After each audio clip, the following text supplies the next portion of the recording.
Hello friends, welcome back to my channel.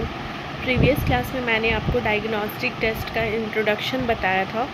इस class में मैं आपको बताऊंगी कि कंस्ट्रक्शन ऑफ डायग्नोस्टिक टेस्ट की डायग्नोस्टिक टेस्ट को कैसे कंस्ट्रक्ट किया जाता है। ठीक है, तो इसके क्या स्टेप्स हैं ये देख लेते हैं। स्टार्ट करने से पहले अगर आपको मेरे पढ़ाने का तरीका अच्छा लग रहा हो तो मेरे चैनल को लाइक, सब्सक्राइब और शेयर करना ना भूलें। तो चलिए स्टार्ट करते हैं कि फर्स्ट स्टेप क्या है। फर्स्ट स्टेप है identify the students having problems और नीड हेल्प। ठीक है, तो नाम से ही पता लग रहा है कि पहले हम लोगों को क्या करना है कि प्रॉब्लम आइडेंटिफाई करना है। ठीक है, तो first role of an educator is to identify the students who are having problems और हु नीड्स हेल्प।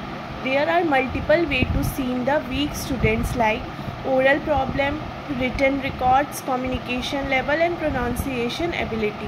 ठीक है, तो क्या है कि हम लोग एज अ टीचर क्या सबसे पहले हम लोग को आइडेंटिफाई करना है स्टूडेंट को जिसको प्रॉब्लम है या जिसको मदद की ज़रूरत है।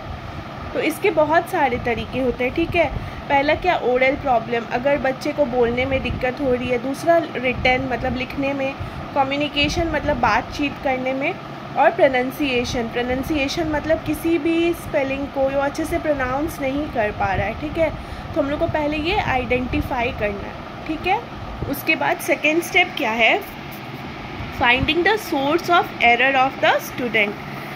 After identifying the student with problems और need help, the main role of teacher is to find out the areas where students are having problems and need to work on those.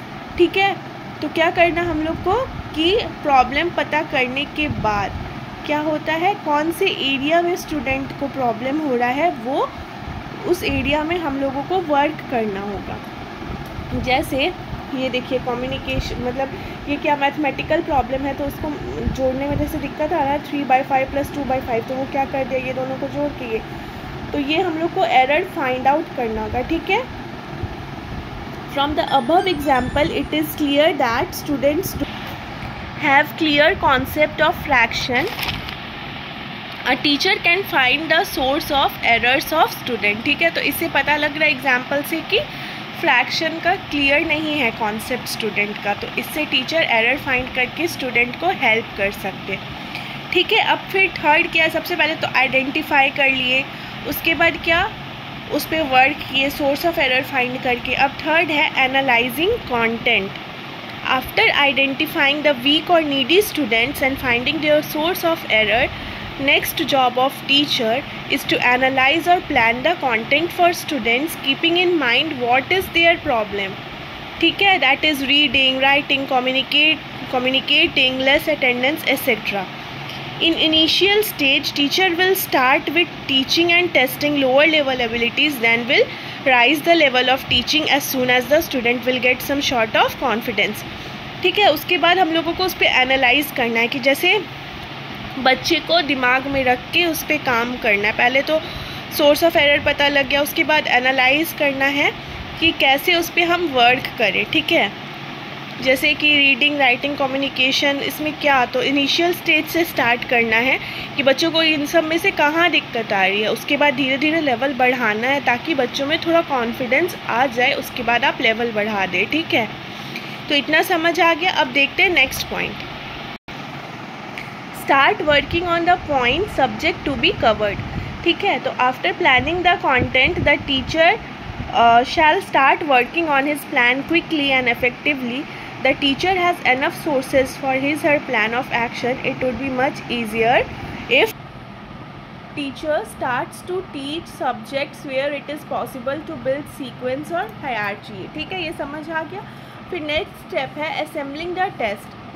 After teaching the given course, most important step of diagnostic test which is assemble a test. Before assembling the test the teacher must decide the format of test। ठीक है, और assembling of test में क्या include होता है वो देख लेते। सबसे पहला लिबरल टाइम लिमिट होना चाहिए, मॉडरेट लेवल क्वेश्चन होना चाहिए। ठीक है, उसके बाद setting and outline of correct response for easy scoring. ठीक है, उसके बाद लास्ट में मोटिवेटिंग स्टूडेंट, ये तो सबसे ज़्यादा इम्पॉर्टेंट है ये पॉइंट। जब तक मोटिवेशन नहीं आएगा तो बच्चे पढ़ेंगे नहीं ना। तो the teacher must motivate the students for attempting all the question and provide them sufficient time. ठीक है, जिन बच्चों को प्रॉब्लम होता है उनमें मोटिवेशन की कमी हो जाती है। ठीक है, वो देखते हैं बाकी बच्चे तो कर रहे हैं, हमसे तो हो नहीं रहा है, तो उसमें क्या टीचर को मोटिवेट करना चाहिए स्टूडेंट्स को, उनको थोड़ा और टाइम देना चाहिए ताकि वो मतलब अपना स्टडी पे वर्क कर सके, अटेम्प्ट कर सके question. And the last point is scoring analysis. The teacher must analyze the scores of the students not just to mark correct and incorrect answer but also to make a note of the nature of errors in incorrect answer। ठीक है, उसके बाद teacher को क्या करना चाहिए, score analysis करना चाहिए। क्यों? सिर्फ इनकरेक्ट और करेक्ट आंसर्स देने के लिए नहीं या जज करने के लिए नहीं, बल्कि इसलिए कि बच्चों को अभी भी एरर कहाँ पे आ रहा है या एरर उसका सही हुआ या नहीं हुआ प्रॉब्लम। ठीक है, नेक्स्ट क्लास में मैं आपको बताऊंगी, आज के लिए इतना ही एनफ है। नेक्स्ट क्लास में मैं आपको बताऊंगी इम्पॉर्टेंस ऑफ डायग्नोस्टिक टेस्ट और उसका लिमिटेशंस। ठीक है, उसके बाद नेक्स्ट क्लास में डायग्नोस्टिक टेस्ट एंड हो जाएगा, फिर अगर आप कहो तो मैं अचीवमेंट टेस्ट का नोट्स आपको बना के दूँगी। तब तक मेरे चैनल के साथ जुड़े रहें और मेरे चैनल को लाइक, सब्सक्राइब, शेयर करना ना भूलें। Thank you.